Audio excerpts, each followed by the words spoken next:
Imagine, if you will, that you are dreaming. In this dream, you find yourself living a life that feels somehow incomplete, unfulfilling, or perhaps even painful. You go through the motions day after day, feeling as though something essential is missing. But then, in a moment of clarity, you realize that you are in fact dreaming. This realization, my dear friends, is the first step towards awakening. Let us understand that this dream I speak of is not merely a nocturnal fantasy, but the very life you are living right now. The world you perceive, the circumstances you find yourself in, the limitations of belief constrain you. All of these are but aspects of a dream from which you are now being called to awaken. You see, the greatest truth that has been hidden from mankind is this: you are the operant power in your world. You are not a helpless victim of circumstances, nor are you at the mercy of some external force. You are the creator of your reality, the author of your life story. And it is time, dear friends, to pick up the pen and write a new chapter. But how, you may ask, can one wake up from a dream that feels so real? The answer lies in understanding the nature of consciousness itself. You are not your body, nor are you your thoughts or emotions. You are pure awareness, the observer of all these things. And it is from this awareness that all creation springs forth. Consider for a moment the last time you had a vivid dream while sleeping. In that dream, you experienced a world that felt entirely real. You interacted with people, experienced emotions, perhaps even faced challenges or dangers. But upon waking, you realized that all of it, every person, every object, every experience was created by your own mind. In the same way, the world you perceive in your waking state is a projection of your consciousness. Every person you encounter, every situation you face, every limitation you believe exists, all of these are reflections of your state of being. And as you can wake up from a nighttime dream, you can awaken from the dream of limitation and lack that may have defined your life thus far. This awakening, my friends, is not a one-time event, but a continuous process. It requires vigilance, dedication, and above all, a willingness to challenge your most deeply held beliefs about yourself and the world around you. For it is these beliefs that form the foundation of your world, and it is by changing these beliefs that you can begin to rebuild yourself anew. Let us delve deeper into this concept of rebuilding oneself. When you build a house, you start with a foundation. In the same way, when you rebuild yourself, you must start with the foundation of your being, your I am. This I am is not your name, your job title, or any other external label. It is the pure essence of your being, the awareness that exists prior to all thoughts and experiences. To rebuild yourself is to recognize that you have the power to define your I am in any way you choose. If you have been living with the belief I am weak, you have the power to change that to I am strong. If you have been telling yourself I am a failure, you can choose instead to affirm I am successful. These are not mere positive affirmations, my friends. They are declarations of your true nature, recognition of the infinite potential that lies within you. But remember, it is not enough to simply say these words. You must feel them, embody them, live them in your imagination as though they were already true.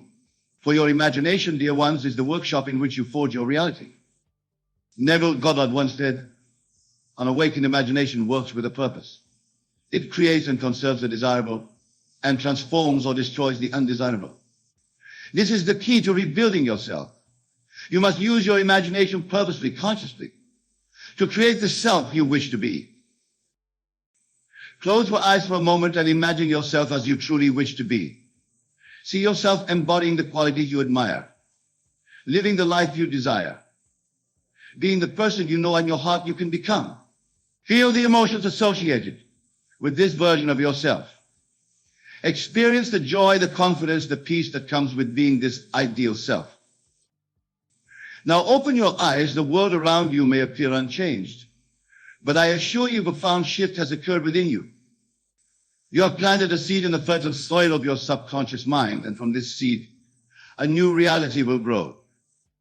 But be warned, my friends, the path of awakening and self-rebuilding is not always an easy one. As you begin to challenge your old beliefs and perceptions, you may face resistance, both from within yourself and from the world around you. This resistance is nothing to fear. In fact, it is a sign that you are on the right path.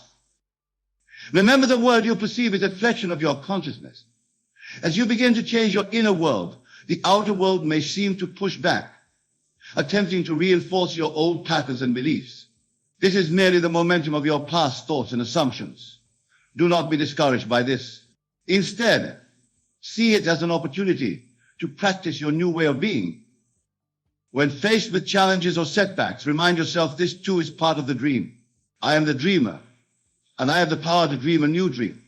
For in truth, there are no obstacles in your path, except those you have placed there yourself through your beliefs and assumptions. Now let us discuss the practical aspects of rebuilding yourself. It begins with self-awareness. You must become acutely aware of your thoughts, your emotions, your reactions to the world around you. Observe these without judgment, as a scientist might observe a natural phenomenon. This detached observation allows you to see the patterns in your thinking and behavior that have been shaping your reality. Once you have identified these patterns, you can begin to change them. This is where the power of your imagination comes into play. For every negative thought or belief you identify, create an opposite, positive image in your mind. If you catch yourself thinking, I can't do this, immediately replace that thought with a vivid mental image of yourself succeeding effortlessly. But remember, it is not enough to simply visualize the success. You must feel it, experience it in your imagination as though it were happening right now. For your subconscious mind does not distinguish between what you vividly imagine and what you actually experience in the physical world. Both create the same neural pathways, the same emotional responses, and ultimately the same results in your life.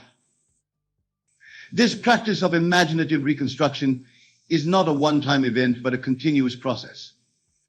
Just as you would not expect to build physical muscle by lifting weights once, and then stopping, you cannot expect to rebuild your mental and emotional patterns without consistent practice. Dedicate time each day to this practice. Before you sleep at night, and as you wake and spend a few minutes imagining yourself as the person you wish to be. Feel the emotions associated with this ideal self. Experience the joy, the confidence, the peace that comes with being this version of yourself. As you go about your day, be vigilant. Watch for opportunities to embody this new self in your interactions with others, in your approach to challenges, in your reactions to circumstances. Remember, every moment is an opportunity to choose who you want to be. Now, some of you may be thinking, but Neville, I tried positive thinking before, and it didn't work. To this, I say it is not positive thinking that creates change, but positive being. You must not merely think about the person you wish to become. You must be that person in your imagination. For what you are in your imagination, you will become in your reality. Consider the biblical story of Jacob wrestling with the angel. This story is not about a physical battle. Jacob wrestled with his old self, his old identity, throughout the night. And in the morning, he emerged with a new name, a new identity. This, my friends, is the essence of rebuilding yourself. It is a process of wrestling with your old beliefs, your old patterns, your old identity, until you emerge transformed. But unlike Jacob, who wrestled for one night, your transformation may take time. Do not be discouraged if you do not see immediate results in your outer world. Remember, the outer world is but a reflection of your inner state, and it may take time for this reflection to catch up with your new inner reality. Trust in the process. Have faith in the power of your imagination. For as William Blake said, what is now proved was once only imagined. Every great achievement, every remarkable transformation began as a seed in someone's imagination. Now let us address a question that may be arising in your minds. If I am the creator of my reality, why did I create circumstances I don't desire? This is a profound question, and the answer lies in understanding the nature of consciousness itself. You see, most people create their reality unconsciously. They are not aware of the power of their thoughts and assumptions.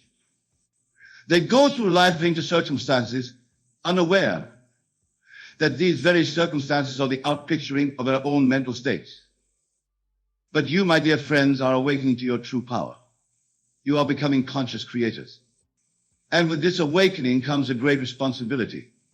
For now that you know the truth of your being, you can no longer blame circumstances or other people for your life situation. You must take full responsibility for your reality. This may seem daunting at first, but it is actually incredibly liberating. For if you are the creator of your reality, then you have the power to change it. No matter what circumstances you find yourself in, no matter what challenges you face, you have within you the power to transform your life.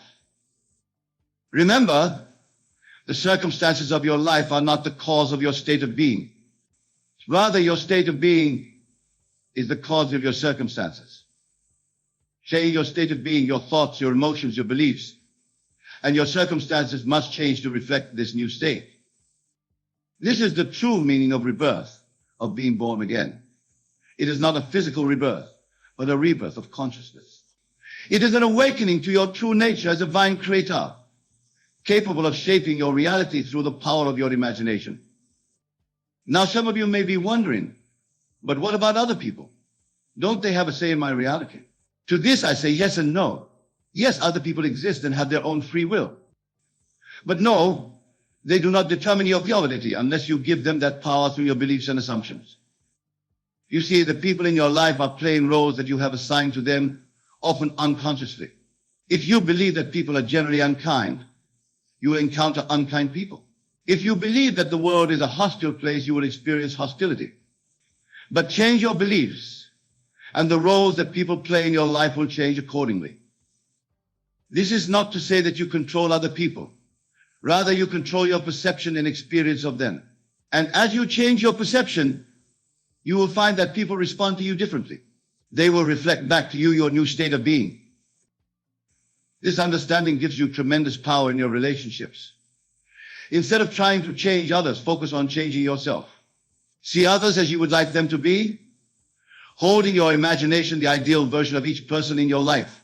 As you do this, you will be amazed at how people begin to embody these ideal versions in your experience. Now let us address another important aspect of rebuilding yourself, letting go of the past. Many of you may be carrying burdens from your past, regrets, resentments, painful memories. These burdens weigh you down and prevent you from fully embracing your new self. But I say to you, the past exists only in your memory. It has no power over you except the power you give it through your attention. You can choose in this very moment to let go of the past and embrace a new story for yourself. This does not mean denying or suppressing your past experiences. Rather, it means reinterpreting them in a way that serves your new self. Every experience you've had, every challenge you've faced, has prepared you for this moment of awakening. See your past not as a burden, but as a teacher that has brought you to this point of transformation. Remember, you are not your past. You are not your mistakes or your failures. You are pure consciousness, pure potential, constantly renewing itself in each moment. The person you were yesterday does not determine who you can be today. You have the power to reinvent yourself anew in each moment. This brings us to another crucial point in the process of rebuilding yourself, the importance of the present moment. It is only in the present moment that you have the power to change. The past is gone, the future is not yet here. Your point of power is always in the now.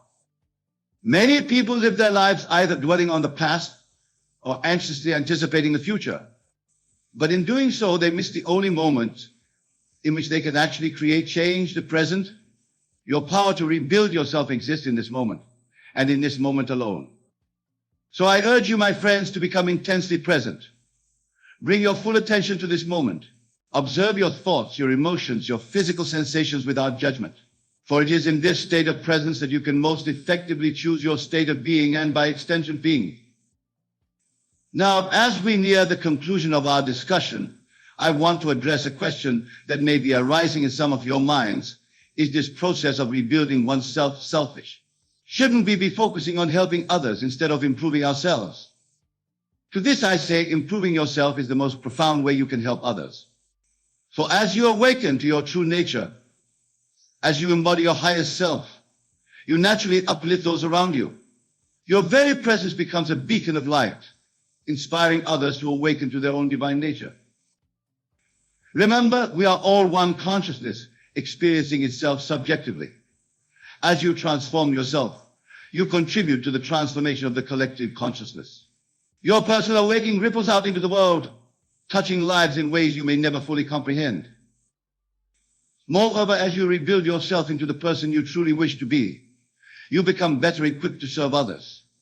You cannot give what you do not have. By cultivating peace within yourself, you become a peacemaker in the world. By realizing abundance in your own life, you become a source of abundance for others. By awakening to your own divine nature, you help others recognize the divinity within themselves. So do not think of this process as selfish. Think of it as the most profound act of service you can perform. For in rebuilding yourself, you are contributing to the rebuilding of our world. As we end of our time together, I want to leave you with this final thought. The process of awakening and rebuilding yourself is not a destination, but a journey. It is not something you do once and are finished with. It is a continuous unfolding of constant renewal. Each day presents new opportunities to choose who you want to be, to align more fully with your true nature, to create your reality more consciously. Embrace these opportunities. Welcome the challenges that come your way, for they are invitations to grow, to expand, to become more fully yourself. Remember, you are not bound by any limitation except those you accept in your own mind. You have within you the power to transcend any circumstance, to overcome any obstacle, to become any version of yourself you can imagine. So I say to you, my dear friends, it is time to wake up from the dream of limitation and lack. Time to recognize your true nature as a divine creator. Time to rebuild yourself in the image of your highest aspirations. The power is within you. The time is now. Awaken to your true self and watch as your world transforms before your very eyes. Thank you, and may you go forth in the knowledge of your own divine nature, creating miracles in your life and in the lives of all you touch. Let us begin by understanding what it truly means to choose. In the world of appearances, we often believe that choice is an external act, a decision made in response to the circumstances that surround us. We think we choose our careers, our partners, our homes, and our experiences based on what is available to us in the physical realm. But I tell you now with absolute certainty that this is a fallacy, a misunderstanding that has kept humanity bound to limitation and want for far too long. True choice, my dear friends, originates not from the world without, but from the world within. It is an expression of your innermost being, a reflection of your consciousness, and a manifestation of your imagination. When you truly choose something, it is because that something has already chosen you. It has already become a part of your consciousness, a living, breathing reality in the realm of your imagination. And it is from this realm, this invisible but all-powerful dimension of mind, that all things in your visible world spring forth. Consider for a moment the things in your life that you have been striving for, struggling to attain, or desperately trying to change. Perhaps it's a job that seems always out of reach, a relationship that never quite manifests, or a state of being, be it wealth, health, or happiness that appears to elude you at every turn. Now, I ask you this, are these things truly choosing you? Or are you in your limited human thinking, attempting to force them into existence through sheer will and effort? You see, my friends, when something truly chooses you, there is no struggle. There is no strain. There is only a natural, effortless unfolding of events that lead you inevitably to your desire fulfilled. It is as natural and as certain as a seed growing into a mighty oak tree.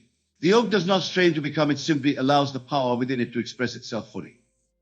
And so it must be with you. Your desires, your true choices are seeds planted in the fertile soil of your imagination. But for these seeds to grow and bear fruit in your physical reality, you must stop choosing what's not choosing you. You must cease the futile struggle against what is, and instead turn your attention fully and completely to what could be, to what, in truth, already is in the realm of imagination. Let me illustrate this principle with a simple example. Imagine a young man who desperately wants to be a great musician.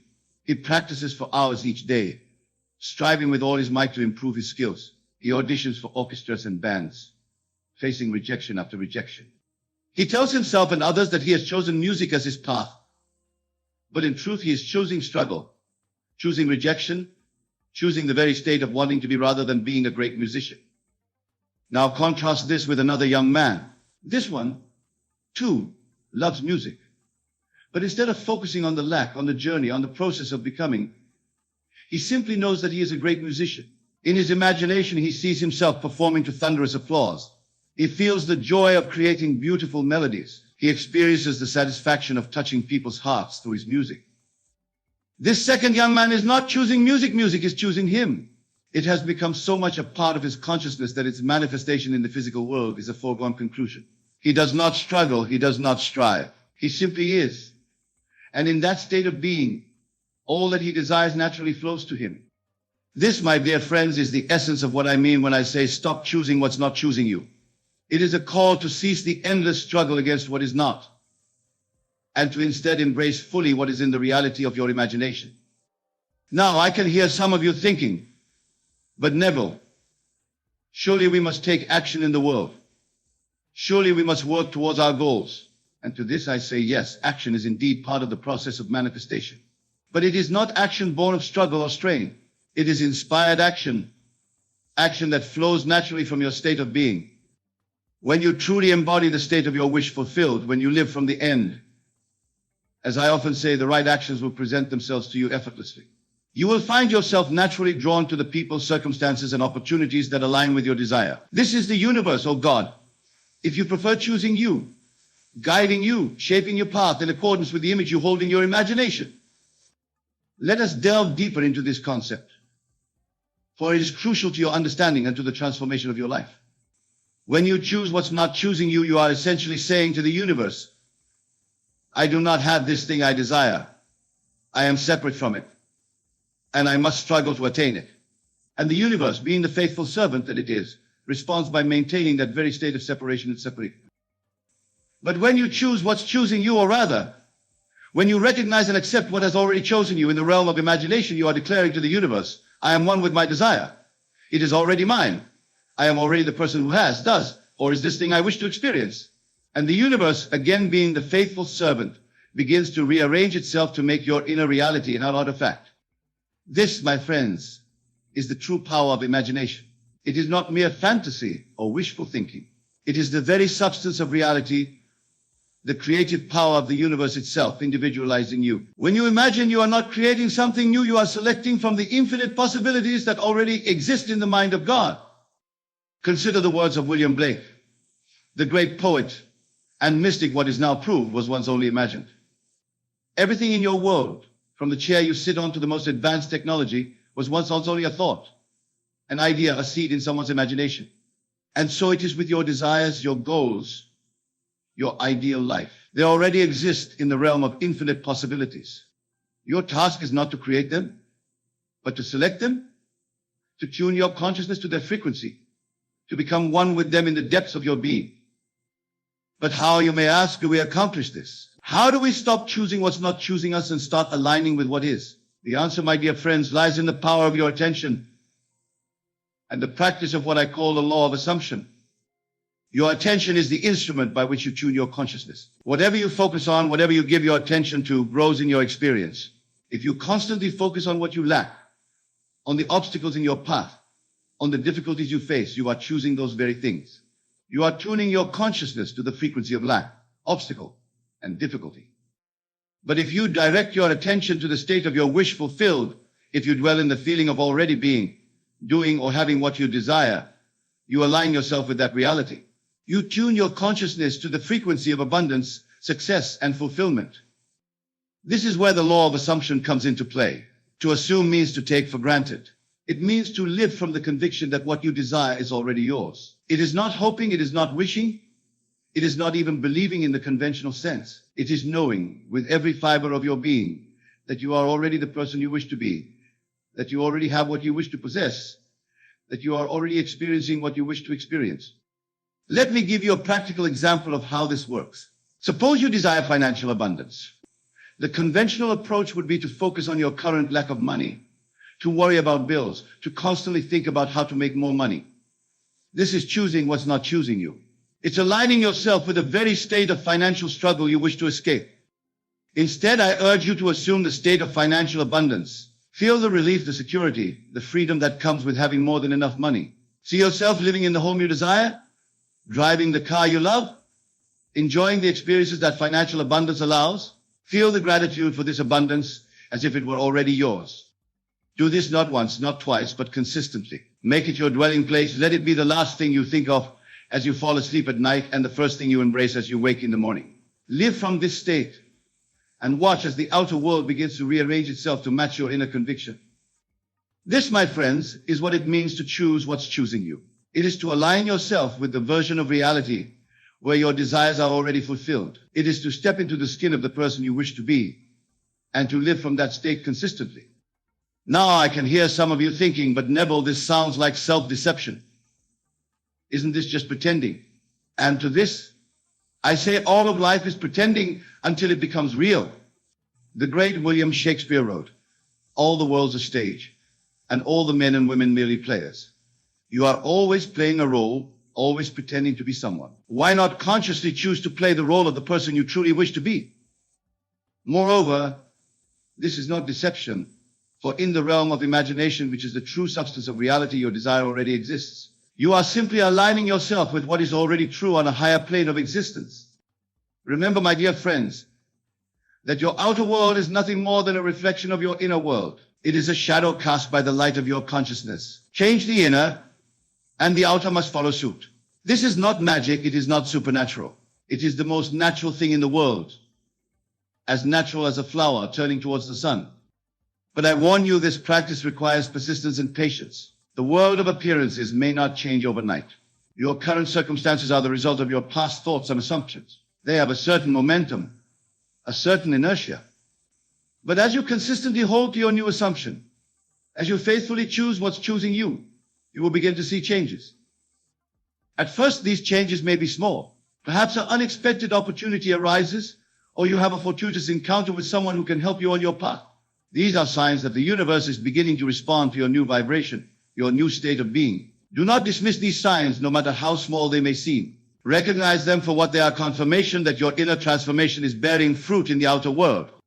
As you persist in your new state, as you continue to choose what's choosing you, these changes will grow more significant. You will find yourself naturally taking actions that align with your desire. Opportunities will seem to fall into your lap. People will be drawn to you, eager to assist you in ways you never imagined possible. This, my friends, is the universe conspiring in your favor.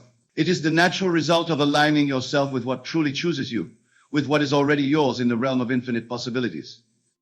But let me caution you, this practice requires a certain detachment from the world of appearances. You must learn to trust the invisible reality of your imagination more than the visible reality of your current circumstances. This can be challenging,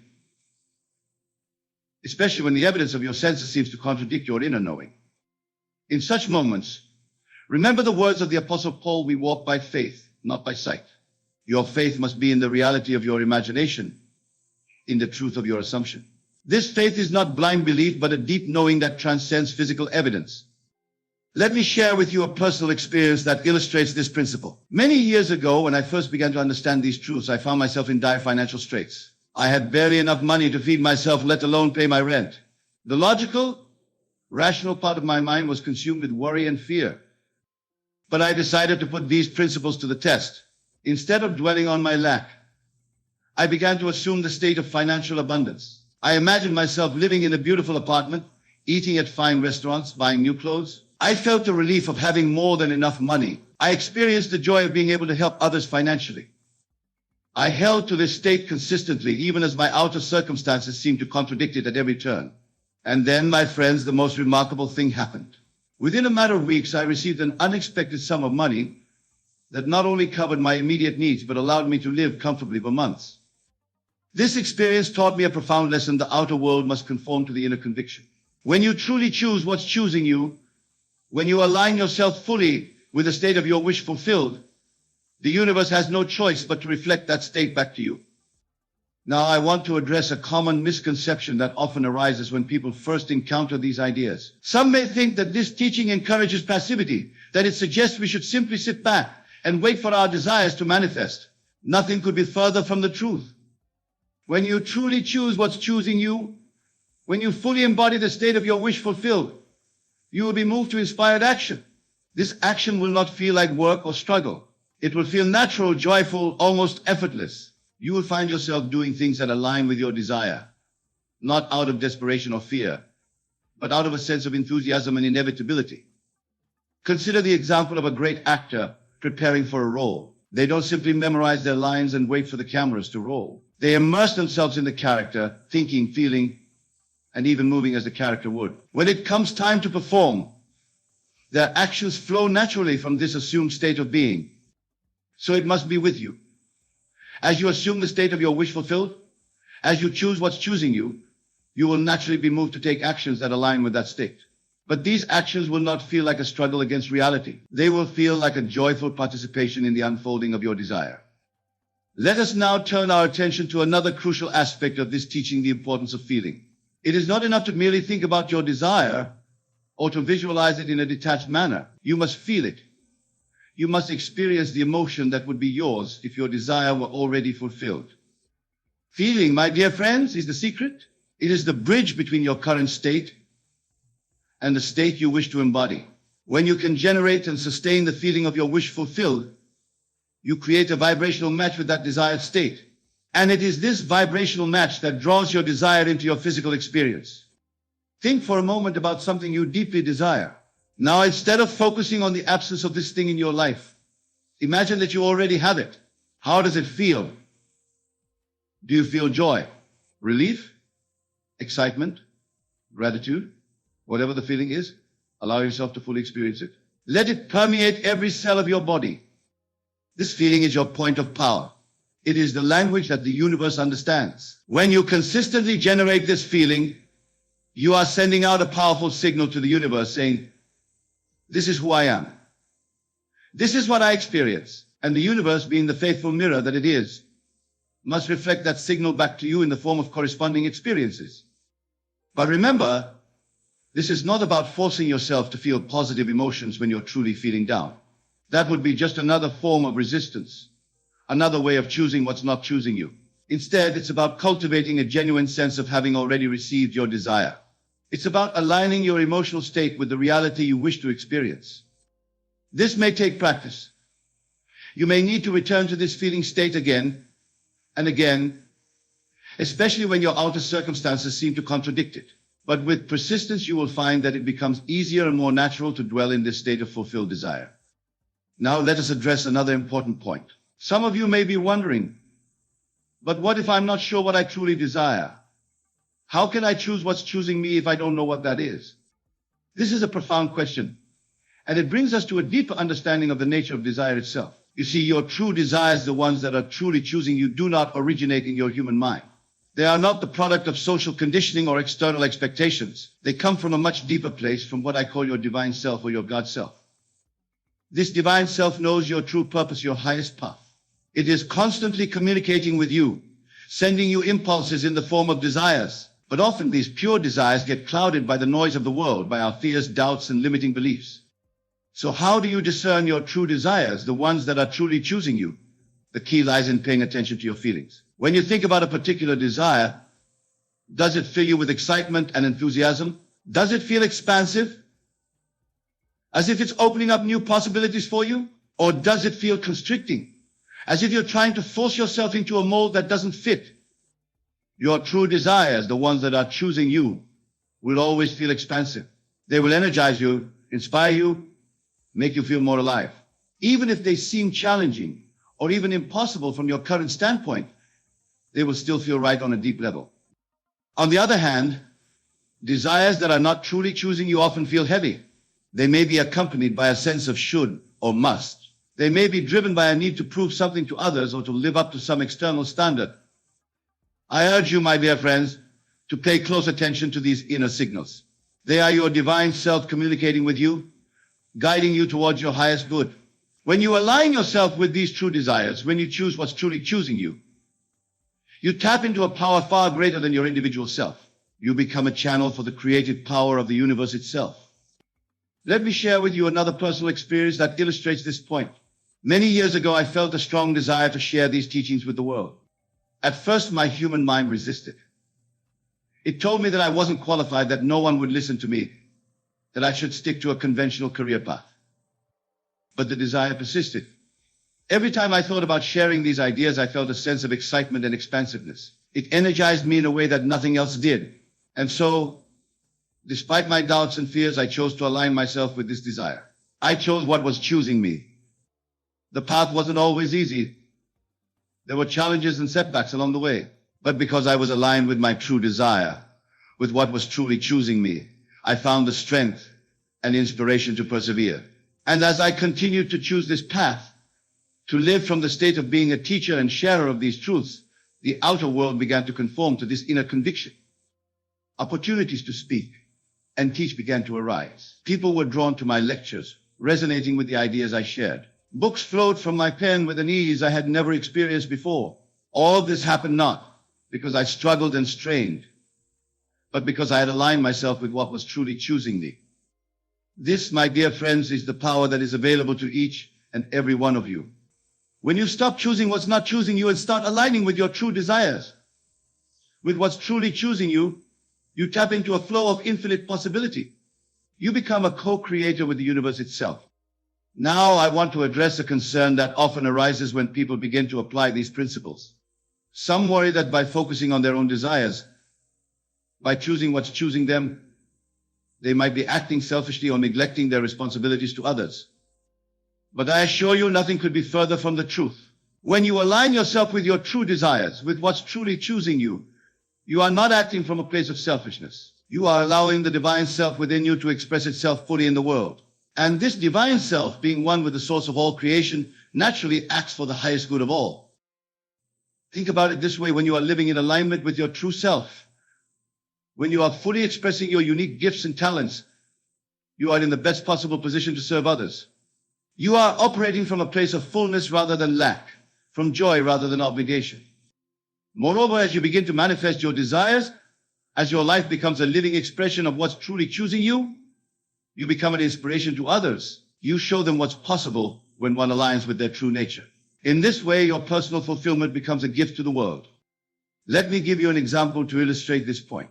Imagine a talented musician who has been working in a job she doesn't enjoy because she believes it's the responsible thing to do. She's providing for her family, but she's unfulfilled and her unique gifts are going unexpressed. Now imagine that this musician decides to align herself with her true desire, with what's truly choosing her. She begins to assume the state of being a successful, fulfilled musician. She feels the joy of creating and performing music. She imagines the impact her music has on others. As she persists in this state, opportunities begin to arise. Her music career takes off. And here's the beautiful part: not only is she now more fulfilled than I, but she's also in a position to provide even better for her family. Moreover, her music is touching the lives of thousands of people, inspiring them, comforting them, bringing beauty into their lives.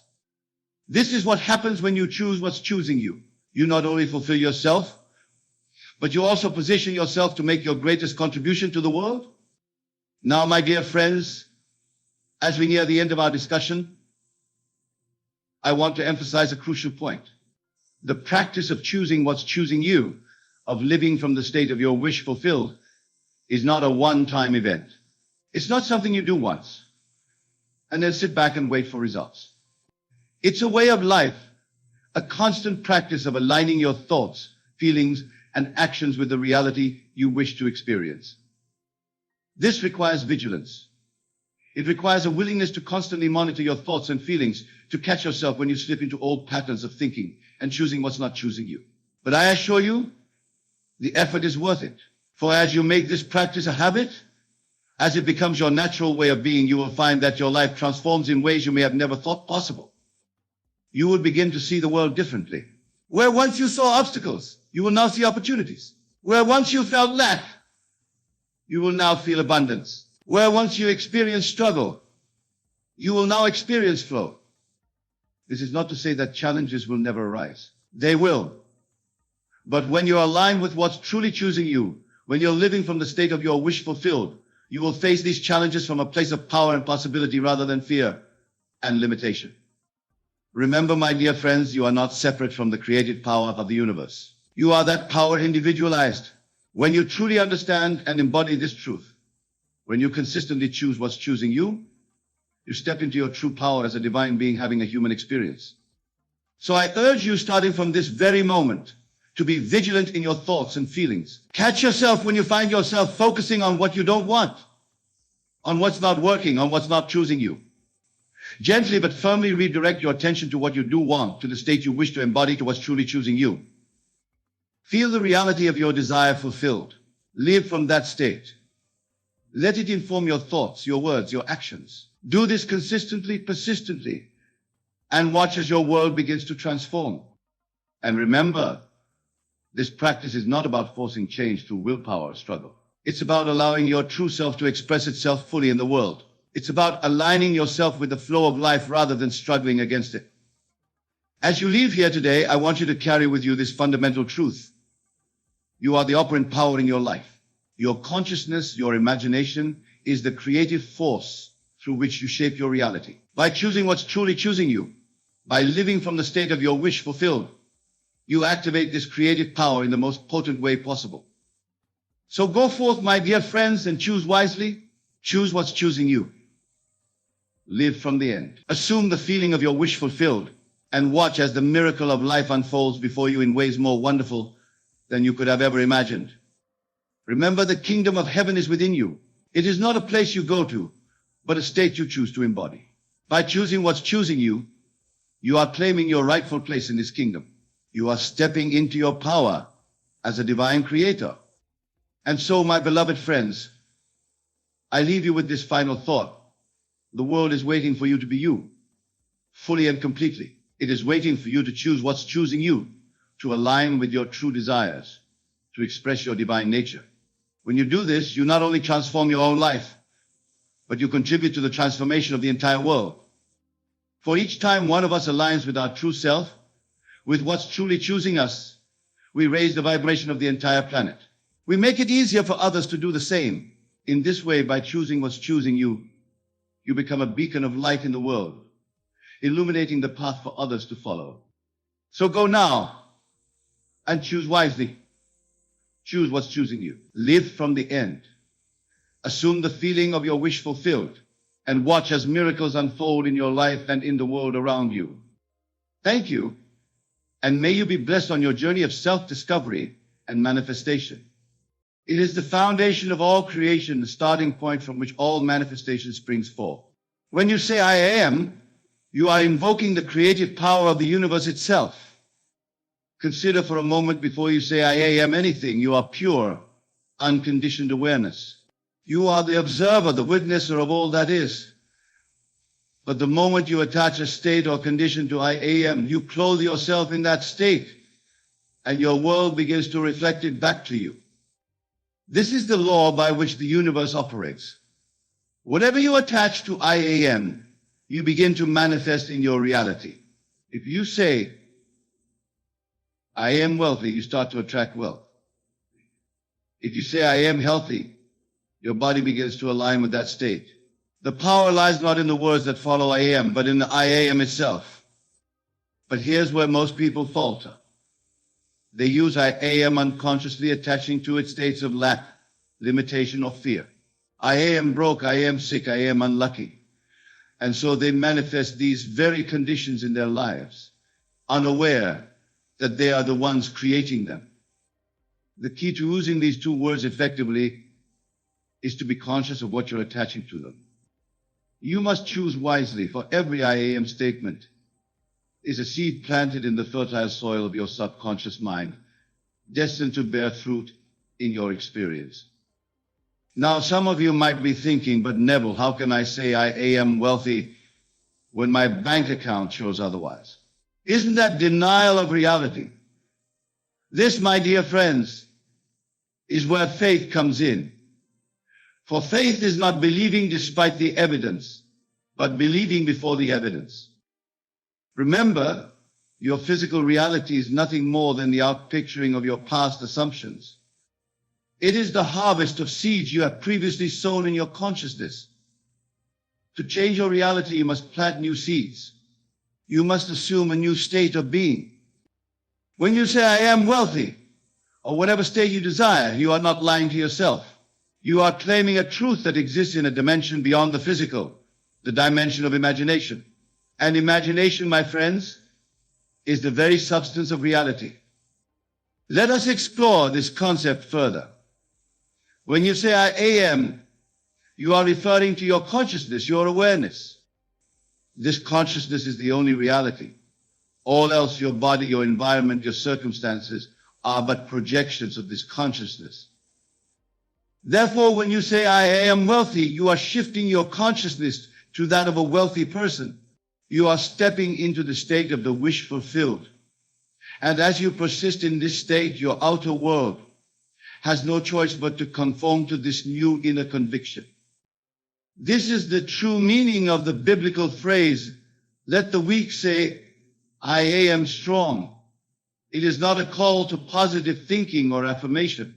It is an instruction to assume the state of the wish fulfilled, to embody the consciousness of what you desire to be. Now let us address a common misconception. Many people believe that they must feel worthy or deserving of their desire before they can manifest it. But I tell you now, worthiness has nothing to do with it. You are worthy because you exist. You are God's creation, and God only creates perfection. Your job is not to make yourself worthy. Your job is to assume the state of the wish fulfilled, to live in the end. Worthiness, deserving, these are human concepts that have no place in the divine order of creation. Consider this. Does a seed question whether it's worthy to become a tree? Does it worry about deserving sunlight and water? Of course not. It simply is what it is.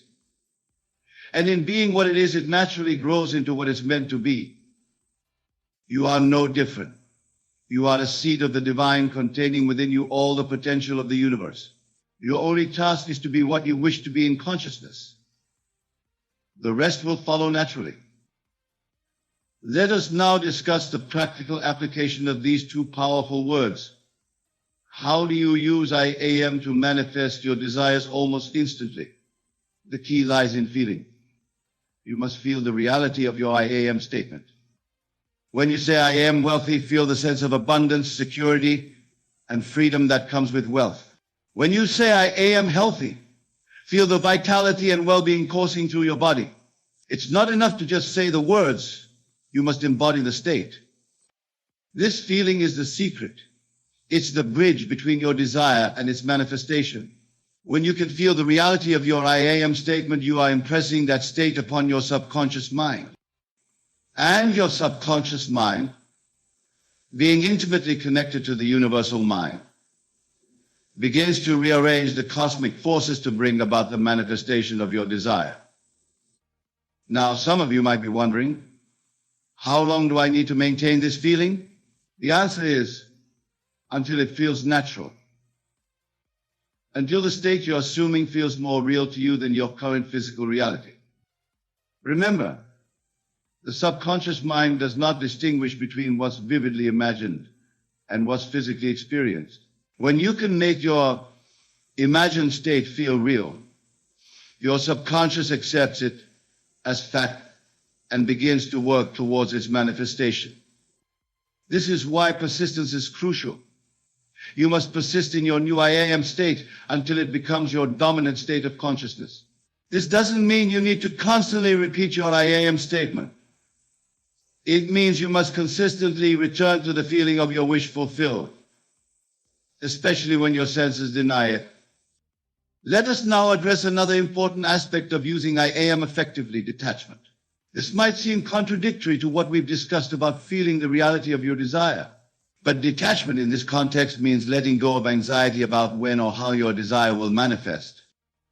When you say I am wealthy and truly feel the state of wealth, you must then release any anxious attachment to seeing immediate results. You must have the quiet confidence that comes from knowing it is done. Think of it like planting a seed.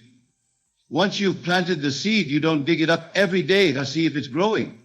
You trust in the natural process of growth. The same applies to your I am statements. Plant the seed in your subconscious with feeling, then let it grow. This detachment allows the universe to work out the how and when of your manifestation. Remember, the intelligence that keeps your heart beating and the planets orbiting is infinitely more capable bringing about your desire than your conscious mind. Now let us explore the concept of revision in relation to I am. Revision is the art of reimagining past events in a way that aligns with your desired state. This is crucial because your subconscious mind draws upon your memories to create your current experience. If you have memories that contradict your new I am state, revise them. For example, if you're saying I am wealthy but have memories of financial struggle, reimagine those past events. See yourself handling those situations with ease and abundance. This practice of revision, combined with your new I am statements, creates a powerful alignment in your consciousness.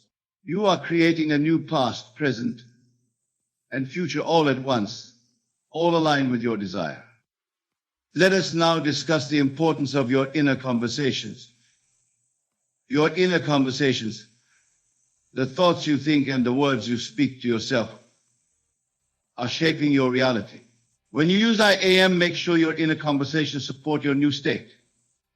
If you're saying, I am wealthy, but your inner voice is constantly worrying about bills or lack, you're creating conflict in your consciousness. Your inner conversations must align with your I am statement. Practice having inner conversations that support your new state. Imagine talking to a friend about your newfound wealth. Feel the joy and excitement of sharing your abundance. These imaginal acts impress your subconscious mind just as powerfully as physical events. Now let us address the concept of everyone is you pushed out. This principle states that everyone in your world is a reflection of your consciousness. The way people treat you, the opportunities that come your way, even the seemingly random events in your life, all are reflections of your state of being. This understanding brings with it a great responsibility.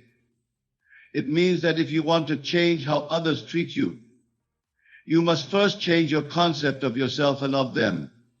As you assume a new I am state, you will naturally see others differently, and they will respond differently to you. During this process of assuming a new I am state, be aware of how you perceive others. Are your perceptions aligned with your desired reality? If not, consciously choose to see others in a way that supports your new state.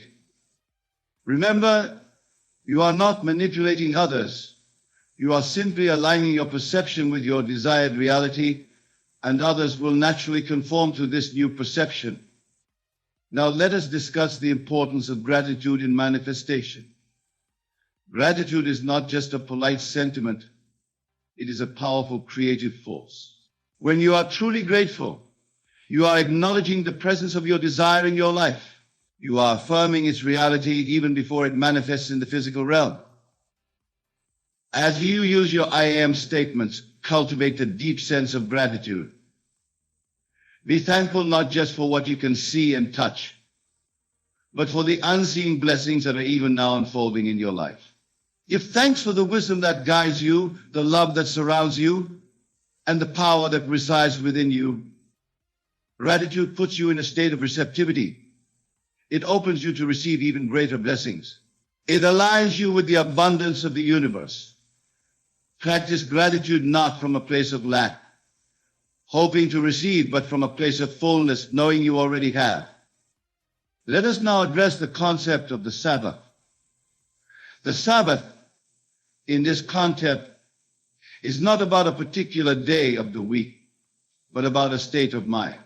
It is a state of complete rest from all effort, a state of knowing that your work is done.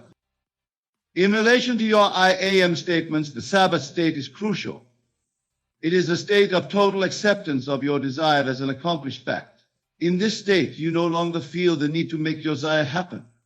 because you know it is already done. Practice entering the Sabbath state after you've made your I am declaration. Release all anxiety, all need to make it happen. Know that the law is at work, and your only task now is to rest in the certainty of your desire's fulfillment. Now let us explore the concept of dimensional shifting. This is the idea that for every possible reality, there is a version of you already experiencing it. Your task in using I am is not to create something new, but to shift your consciousness to align with the version of you that is already experiencing your desire. When you say I am wealthy, you are not trying to create wealth out of nothing. You are aligning yourself with the version of you that is already wealthy. You are shifting your consciousness to that dimension of reality. Practice thinking from the perspective of the you who already has what you desire. How would that version of you think? How would they feel? What decisions would they make? Align yourself with this version of you, and you will naturally shift into the reality where your desire is fulfilled. Let us now discuss the importance of feeling in manifestation once more. Feeling is the secret. It's not enough to intellectually know that your I am statement is true, or even to visualize it clearly. You must feel the reality of it. When you say I am wealthy, feel the sense of abundance, security, and freedom that comes with wealth. When you say I am healthy, feel the vitality and well-being coursing through your body. Let these feelings permeate your entire being. Remember, your emotions are the language of your subconscious mind. When you combine your I am statements with genuine feeling, you are speaking directly to your subconscious, impressing upon it the reality of your desire. Now let us address the concept of living in the end. This means experiencing your desire as a present fact, not a future possibility. When you use I am, you are not hoping for something to happen in the future. You are declaring it as a present reality. This state of living in the end collapses time. It brings your desire into the present moment, making its manifestation inevitable. Remember, in the realm of imagination, there is no time. Your desire is fulfilled the moment you assume the feeling of its fulfillment with conviction. Let us now explore the concept of the law of assumption. This law states that if you assume a state and persist in it, it must become your reality. This is not wishful thinking or mere positive affirmation. It is a fundamental law of consciousness. When you use I am, you are invoking this law. You are assuming a new state of being. As you persist in this new state, feeling its reality and living from it, your outer world must conform to match this inner state. Now let us discuss the role of action in manifestation. Some people misunderstand the power of I am and think it means they don't have to do anything, that their desires will just magically appear. But that's not how it works. Action is a crucial part of the manifestation process. The key is that it should be inspired action, not forced action. When you're truly living in the state of I am wealthy or I am successful, you'll feel inspired to take certain actions. You'll get ideas, you'll feel drawn to certain opportunities. Follow these inspirations. That's the universe guiding you towards the manifestation of your desire. Remember, the actions themselves don't create your desire. They are the bridge of events that leads to its physical manifestation. Let us now address the importance of persistence in using I am. Persistence doesn't mean constantly repeating your I am statement. It means persisting in the state of consciousness that your I am statement represents. You'll have days when it feels easy to embody your new state, and days when it feels challenging. The key is to persist, especially when your senses deny the reality of your desire. Remember, your senses only show you the effects of past states of consciousness. Persist in your new state, and your senses will eventually reflect this new reality. Now, let us explore the concept of revision once more. Revision is not just about changing your memories of past events. It's about reinterpreting your entire life story in a way that supports your new I am state. As you use I am to assume a new state, revise your past to align with this new reality. See your past experiences as stepping stones that led you to your current state of fulfillment. Create a past that naturally leads to your desired present and future. Let us now discuss the importance of self-love in manifestation. Self-love is not vanity or egotism. It is a recognition of your true nature as a divine being, worthy of all good things. When you truly love yourself, you naturally embody high vibrational states that align with your desires. As you use I am, cultivate deep self-love. Know that you are worthy of all that you desire, simply because you exist. This self-love will align you with the frequency of your desires, making their manifestation effortless. Now let us address the concept of detachment once again. Detachment doesn't mean not caring about your desire. It means releasing your anxious attachment to how or when it will manifest. When you're anxiously attached to an outcome, you are actually affirming the absence of your desire. You are saying, I want this because I don't have it. This state of consciousness keeps your desire at arm's length, always in the future, never in the now. True detachment comes from the deep knowing that your desire is already yours in consciousness and therefore must manifest in your physical reality. It's a state of calm certainty, of knowing the law is at work, even when you can't see the evidence yet. Let us now explore the concept of everyone as you pushed out once more. In your journey of using I am, you will encounter various people and situations. Remember, these are all reflections of your consciousness. The supportive friend, the unexpected opportunity, even the seeming obstacle, all you pushed out, reflecting your state of consciousness.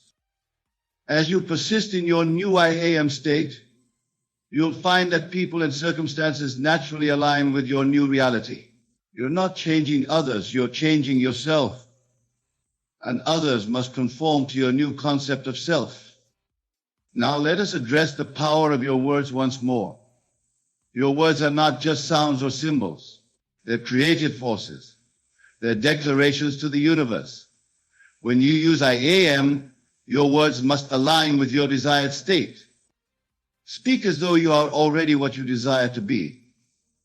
Use phrases that affirm your new state. Describe your life in terms that match your I am statement.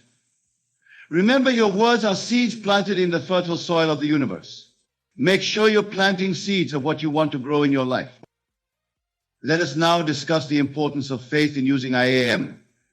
Faith is not blind belief or wishful thinking.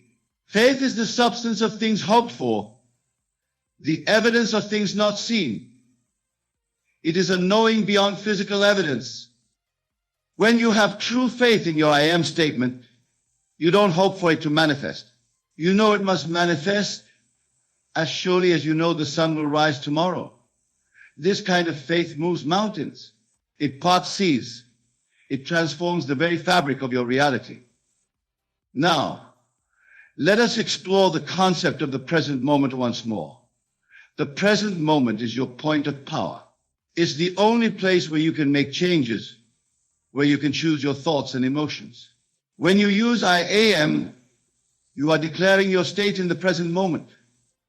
Many people live their lives either dwelling on the past or worrying about the future.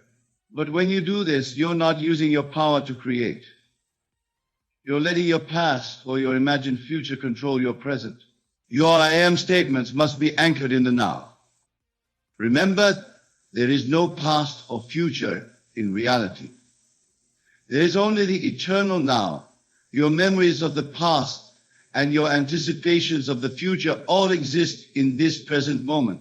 By using I am in the present, you are shaping your entire timeline, past, present, and future. Let us now address the role of imagination in using I am. Your imagination is not mere fantasy or daydreaming. It is God in action within you. It is the creative power through which all things are made. When you combine I am with vivid imagination, you are engaging in true creative action. When you say I am wealthy, don't just repeat the words. Use your imagination to see, feel, and experience wealth. Imagine the lifestyle you would lead, the choices you would make, the feelings you would have as a wealthy person. Make it so real in your imagination that it's as if you're experiencing it now. Now let us discuss the importance of letting go in manifestation. This might seem contradictory to what we've been discussing about persistence, but letting go is a crucial part of the manifestation process. It's about releasing your attachment to a specific outcome and trusting in the perfect unfolding of your desire. When you use I am, declare your state with conviction, feel its reality, and then let it go. Trust that the seed has been planted in your subconscious mind and will grow in its own perfect time and way. Don't dig up the seed to see if it's growing. Trust in the law. Let us explore the concept of resistance. Resistance at anything that blocks the flow of your desired reality into your experience. It often shows up as doubt, fear, or worry. When you use I am, you might encounter resistance from your old patterns of thought and belief. The key to overcoming resistance is not to fight against it. What you resist persists. Instead, acknowledge the resistance.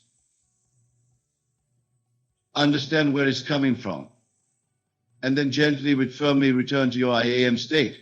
Remember, you are not your thoughts or your emotions. You are the awareness that observes them. Now, let us address the concept of divine timing. Sometimes what you desire doesn't manifest immediately because the timing isn't right. Maybe certain pieces need to fall into place first. Maybe you need to learn certain lessons before you're ready to receive your desire. Trust in divine timing. Know that everything is unfolding perfectly, even if it doesn't look the way you expected. Your job is to maintain your I am state, to keep aligning with your desired reality, and to be open to receiving in whatever form it comes. Let us discuss the importance of gratitude once more. Gratitude is one of the highest vibrational states you can be in. When you're truly grateful, you're in a state of receiving. You're open to the abundance of the universe. Combine your I am statements with deep gratitude. Be grateful not just for what you have, but for what's coming. Be grateful for your desire, as if it's already manifested. This state of gratitude aligns you with the frequency of your desires, speeding up their manifestation. Now, let us explore the concept of the observer effect in quantum physics. In the quantum world, the act of observing something changes it. Your observation, your consciousness, affects the behavior of subatomic particles. This principle applies to your life as well. How you observe yourself, how you interpret your experiences affects your reality.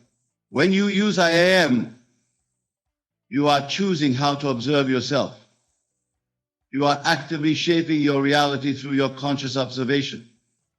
Let us address the importance of alignment in using I am. Alignment occurs when your thoughts, feelings, words, and actions are all congruent with your desired state. It's not enough to just say I am wealthy if your thoughts, feelings, and actions contradict the statement. Strive for alignment in all aspects of your being. Think thoughts that support your I am statement. Feel emotions that match your desired state. Take actions that align with who you're declaring yourself to be. This alignment creates a powerful force for manifestation. Now let us discuss the concept of the quantum you. The quantum you is the version of you that exists in the field of all possibilities. It's the you that has already achieved everything you desire. When you use I am, you are aligning yourself with this quantum version of you. Understand that you're not trying to become something you're not. You're aligning with a version of you that already exists in the quantum field. You're shifting your consciousness to match that reality. Let us explore the power of decision in manifestation. A true decision is incredibly powerful. It's not just a wish or a hope. It's a firm commitment that eliminates all other possibilities. When you use I am, make it a decision, not just a statement. Decide that you are what you declare yourself to be. Eliminate all other options from your consciousness. This decision aligns all your energy towards your desired state, making its manifestation inevitable. Now let us address the importance of self-concept in using IAM. Your self-concept is the image you hold of yourself in your mind. It's your beliefs about who you are, what you're capable of, what you deserve. Your IAM statement should align with and elevate your self-concept. Work on seeing yourself as the person who naturally embodies your desired state. If you're saying, I am wealthy, see yourself as someone who naturally attracts and manages wealth well. If you're saying, I am healthy, see yourself as someone who naturally makes healthy choices. Let us discuss the role of emotion once more. Emotion is the fuel that gives life to your IAM statements. It's not enough to just intellectually understand or visualize your desire. You must feel it. Emotion is the bridge between thought and manifestation. When you use IAM, engage your emotions fully. Feel the joy, the excitement, the gratitude of already being what you declare. Let these emotions fill your entire being. This emotional engagement impresses your desire upon your subconscious mind and broadcasts a powerful signal into the quantum field. Now, let us explore the concept of the law of assumption once more. This law states that you assume a state and persist in it, it must become your reality. Your I am statements are powerful tools for invoking this law. When you say, I am wealthy, you are assuming the state of wealth. As you persist in this assumption, feeling its reality and living from it, your outer world must conform to match this inner state. This is not wishful thinking. It is a fundamental law of consciousness. Let us address the importance of detachment once again. Detachment doesn't mean not caring about your desire. It means releasing your anxious attachment to how or when it will manifest. When you use I am, declare your state with conviction and then release it. Trust that the universe has received your declaration and is working to bring it about in the best possible way. Don't try to control the process. Allow the infinite intelligence of the universe to work out the details. Now let us discuss the power of your focus. Where you place your attention is where you direct your energy. When you use I am, you are focusing your attention on a specific state of being. This focus directs your energy towards manifesting that state in your reality. Be mindful of where you're placing your focus. Are you focusing on what you lack, on what's wrong in your life? Or are you focusing on what you're declaring yourself to be through your I am statements? Remember, what you focus on expands. Let us explore the concept of the Sabbath state once more. The Sabbath state is a state of rest, of knowing that your work is done. After you make your I am declaration, enter this Sabbath state. Rest in the knowing that it is finished. This state of rest allows the seed of your desire to germinate without interference. It's a state of trust, of letting go, of allowing the universal forces to work on your behalf. Now let us address the importance of persistence in using I am. Persistence doesn't mean constantly repeating your statement. It means persisting in the state of consciousness that your I am statement represents. You'll have days when it feels easy to embody your new state, and days when it feels challenging. The key is to persist, especially when your senses deny the reality of your desire. Remember, your current physical reality is the effect of past states of consciousness. Persist in your new state, and your reality will inevitably change to match it. In conclusion, remember that I am is the most powerful creative force in the universe. It is the name of God, and you are that very God in man. Use these two words wisely and with full awareness of their power. Declare what you wish to be, feel the reality of it, and then rest in the certainty of its manifestation. Trust in the law. Have faith in your own divine nature. And above all, persist in the state of the wish fulfilled. For in doing so, you are exercising your divine creative power and shaping your reality according to your will. Go forth and create consciously, for the power is within you.